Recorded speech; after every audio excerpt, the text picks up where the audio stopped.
वहीं मानसून सत्र के पहले दिन सपा के हंगामे की वजह बना प्रशासन का वो फैसला जिसमें अराजकता की आशंका को देखते हुए सपा विधायकों के पैदल मार्च का रूट बदल दिया गया था और इस फैसले को सपा ने तानाशाही बताया।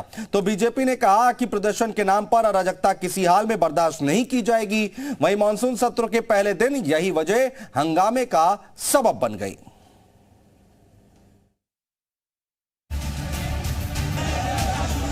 सुबह 10:30 बजे के करीब अखिलेश यादव अपने तमाम विधायकों के साथ पैदल मार्च में शामिल हुए और विधानसभा की ओर जाने लगे, लेकिन इसी बीच उन्हें पुलिस ने रोक लिया।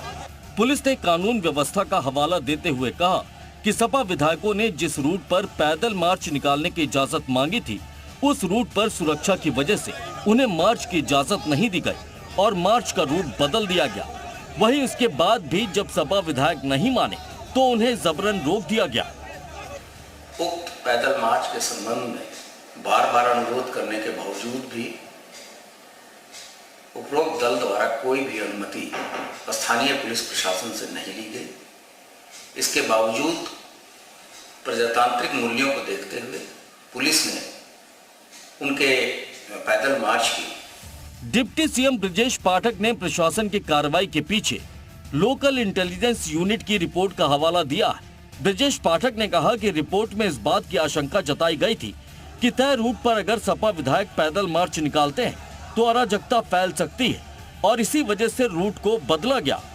उस चौराहे पर खड़े होकर के कुछ न कुछ उनके मन में अराजकता की योजना थी, हमारी लोकल इंटेलिजेंस यूनिट ने बताया है और इसी वजह से उनको रोका गया।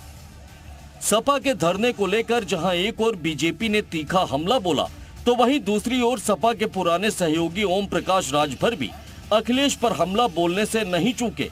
ओपी राजभर ने सपा के धरने को सियासी नौटंकी करार दे दिया। ये डरामा पार्टी है। ये जब सत्ता में थे तो जातिवाद जनगणना नहीं कराए, ये गरीबों का इलाज फ्री करने का कानून नहीं बनाए, एक समान शिक्षा लागू करने की बात नहीं किया। आवाज डरामा किस बात का कर रहे हैं?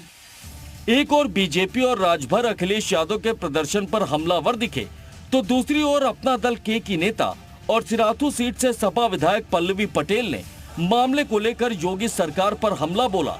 पल्लवी पटेल ने आरोप लगाया कि योगी सरकार विपक्षी दलों से लोकतांत्रिक अधिकार भी छीन रही है। ऐसे में विपक्ष की जो वर्तमान परिस्थितियां हैं, विपक्ष चाहे संख्या में कम हो चाहे बड़ा हो, उसकी आवाज को निरंतर दबाने का सार सिर्फ इतना होता है कि आप जनहित के मुद्दों को, जिनको कहीं ना कहीं आपने निगलेक्ट कर दिया है, छूट गए हैं, उनको दबा रहे हैं, उनको सुनना नहीं चाहते।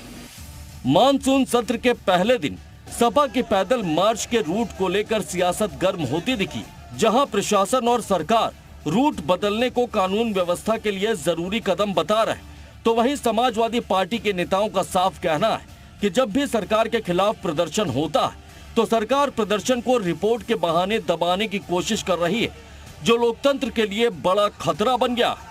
ब्यूरो रिपोर्ट, जी मीडिया। और चलिए आपको बताते हैं कि आखिर आज क्या कुछ हुआ है। सुबह 9:30 बजे का वक्त अखिलेश यादव पार्टी मुख्यालय पहुंचे, सुबह 9:30 बजे, और उसके बाद क्या कुछ हुआ वो हम आपको बता रहे हैं। 9:55 पर सपा ऑफिस के बाहर भारी सुरक्षा बल को तैनात किया गया।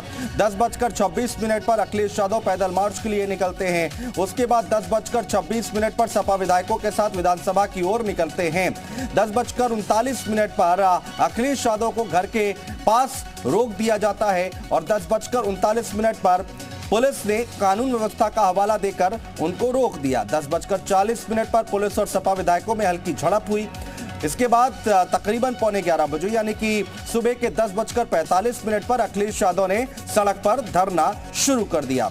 11 बजते सपा विधायकों ने सरकार के खिलाफ नारेबाजी शुरू कर दी और 11 बजे मानसून सत्र की शुरुआत की गई।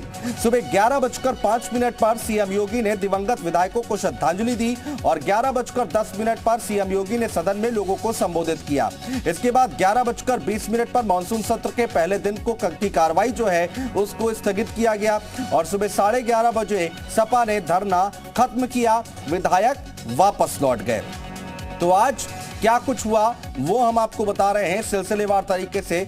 सुबह 9:30 बजे के बाद और 11:30 बजे तक क्या कुछ हुआ वो हम आपको बता रहे हैं।